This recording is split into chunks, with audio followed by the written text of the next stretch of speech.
They say every family has a price, but I didn't realize mine would sell my entire existence for the cost of a 2-hour tank of gas. Have you ever stood in a room full of people and realized you were the only one who wasn't actually there? For 34 days, my world was a graveyard of silence, a hollow space where a family's love was supposed to live. Then, on the 35th morning, my phone didn't just ring, it detonated. Frantic voices, sobbing apologies, and desperate pleas began pouring through the speaker like a dam had burst. But it wasn't love that brought them back. It was the terrifying realization that they had spent years treating a king like a peasant, and they had just handed the keys to their survival to the one person they spent a lifetime ignoring. Stick with me, because you need to see the exact moment the scales fell from their eyes and they realized they hadn't just missed a wedding, they had forfeited their future. I remember standing on the edge of a private salt-sprayed cabana in Malibu, the Pacific sun glaring off the water with a brightness that felt almost violent. It was the second Saturday in June, a day that should have meant nothing, yet it meant everything to the people who shared my DNA. My entire extended family, parents, 3 aunts, 2 uncles, and a swarm of cousins, had coordinated a massive migration across 15 states. They had trekked all the way from the humid, predictable suburbs of New Jersey to the pristine, artificial luxury of the Southern California coast. The occasion? My younger sister Chloe's gender reveal party, for twins. My parents, who usually counted every penny when it came to my needs, had spared no expense.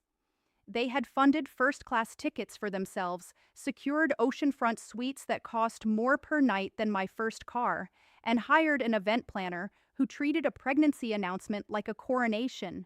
The climax of the afternoon featured a rented helicopter hovering over the shoreline, dropping clouds of biodegradable pink and blue confetti into the ocean spray, while a hired string quartet played pop covers on the sand. My father, a man who had spent the last decade complaining that his mild arthritis made even a trip to the grocery store a physical marathon, had practically sprinted through the Newark airport to make his connection. My mother had spent 3 grueling weeks obsessing over a designer pastel outfit, ensuring she looked perfect for the professional photographer Chloe had flown in from Los Angeles. I was there too. I had bought my own economy ticket, stayed in a modest Airbnb miles away from the beach, and spent the afternoon standing in the shadows of the cabana, shielding my eyes from the glare. I harbored this exhausted, naive illusion that if I just kept showing up for them, eventually, by some law of emotional physics, they would show up for me.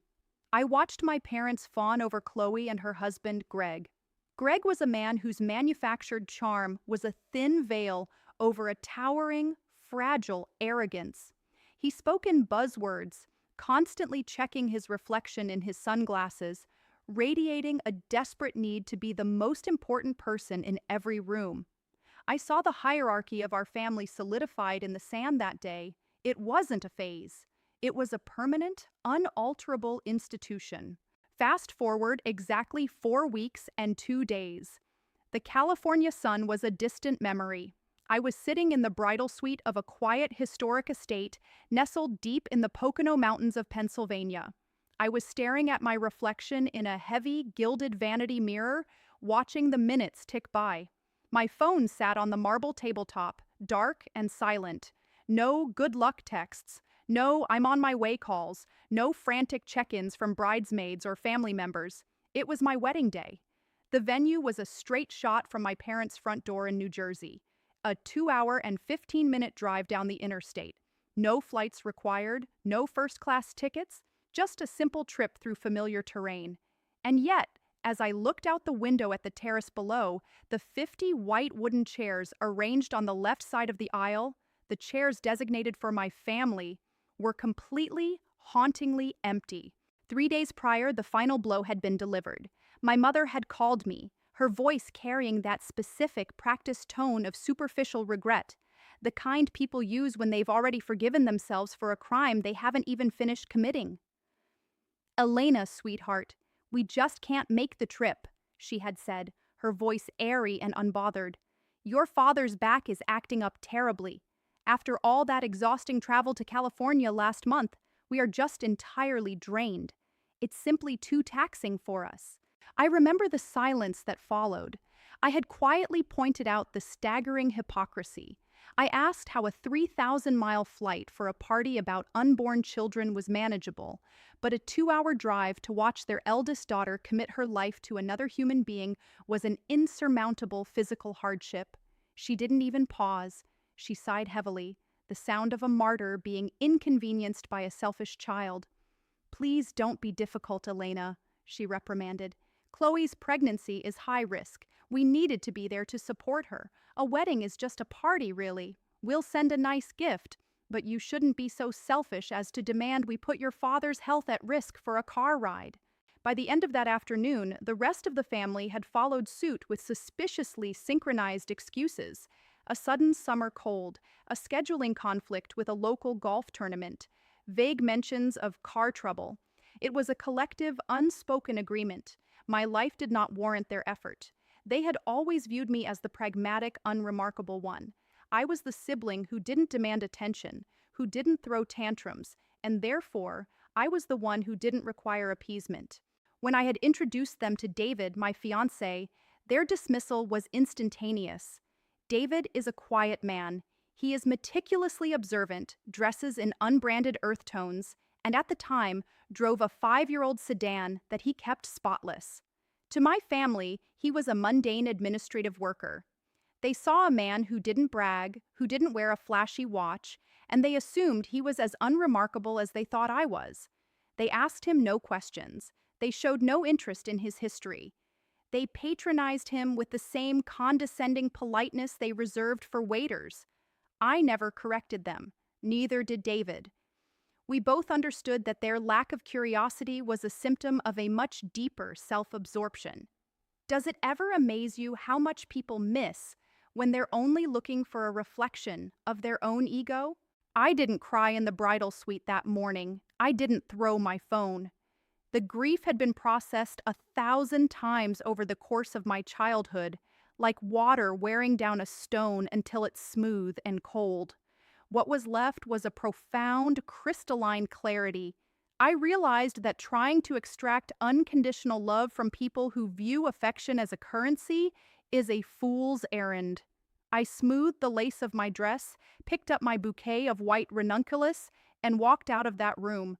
I knew with absolute certainty that the family I was born into had just voluntarily severed the cord.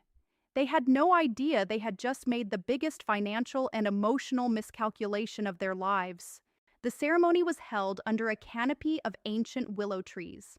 As I walked down the aisle toward David, I refused to let my eyes drift toward those 50 empty chairs.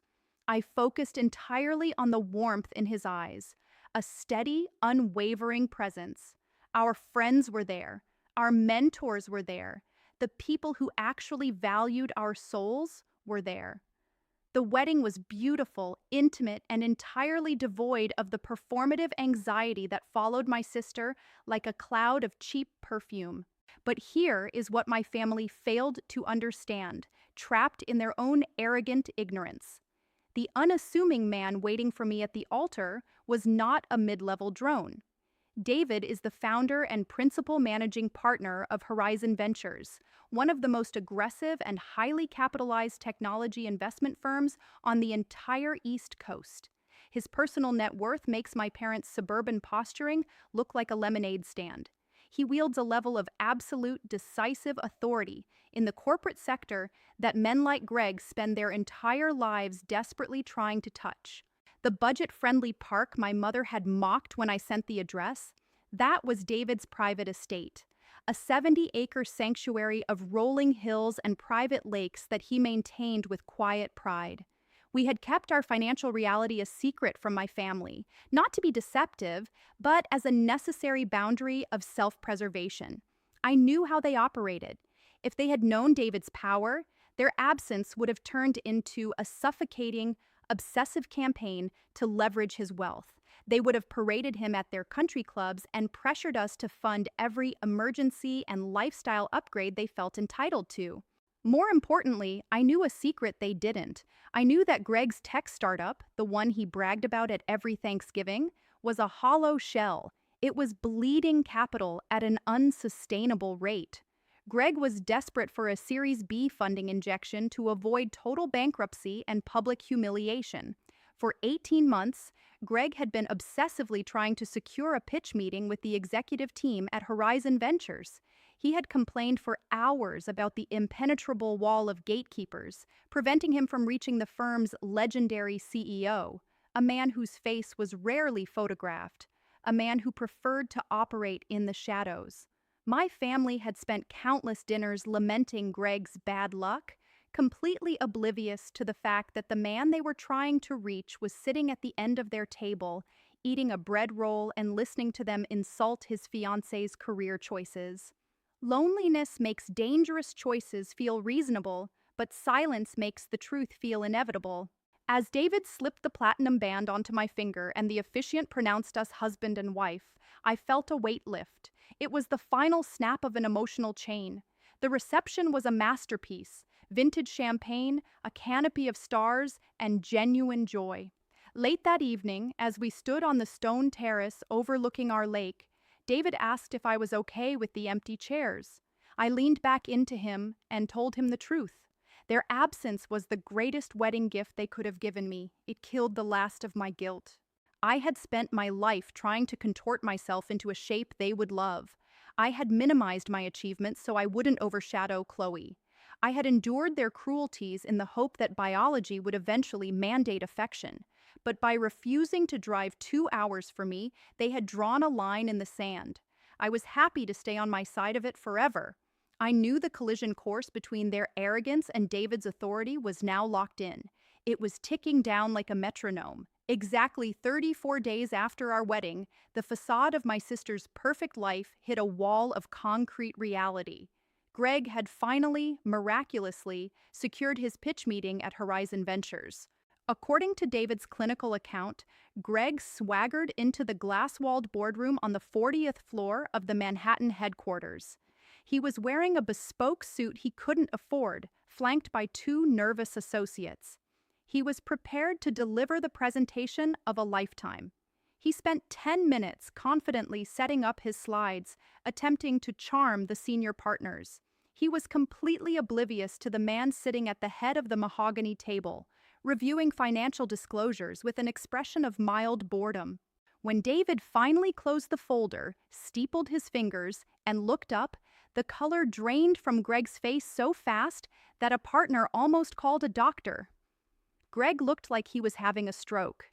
David didn't raise his voice. He didn't mention the wedding. He didn't make it personal. He simply proceeded to methodically, surgically, and objectively dismantle every flaw in Greg's business. He pointed out the inflated metrics, the lack of proprietary tech, and the catastrophic burn rate. He treated Greg exactly like any other unqualified applicant. He delivered a polite, absolute refusal to invest a single dollar of Horizon's capital into a doomed enterprise. Greg was escorted out in a state of catatonic shock. Within 2 hours, my phone, silent for a month, began to detonate. I was on my porch with a cup of tea when I finally answered the 14th call from my mother. Her voice was a shrill, hysterical mess of panic. Gone was the taxed and tired martyr. Now, she was a desperate manipulator. She tried to weave a narrative where they had always adored David.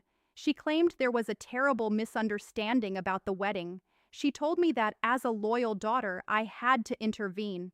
Elena, darling, you have to understand. Greg is ruined. They'll lose the house. The twins are coming. You cannot let David do this to your own family. She wept, entirely forgetting that 5 weeks earlier she had called me selfish for wanting her to sit in a car for 2 hours. I let her speak until she ran out of breath. Then I took a sip of tea. The air was perfectly still. My family, I said, my voice calmer than I ever thought possible, consists of my husband and the people who actually showed up for me. You made it clear that a 2-hour drive was too exhausting a journey to support my life. So I am certain you'll understand that walking to my husband's office to ask him to ruin his reputation for a man who couldn't even RSVP to my wedding is simply too taxing on my energy. I hung up. I blocked her. I blocked my father, my sister, and every cousin. I severed every digital and social tie. I finalized the boundary they had initiated. The fallout was total. Greg's company filed for bankruptcy 3 months later. My parents had to drain their retirement savings to save Chloe's mortgage, ending their days of first class flights and country club posturing. You do not owe your success to the people who ignored you in the dark. I've spent the years since reflecting on this. Blood doesn't mandate submission.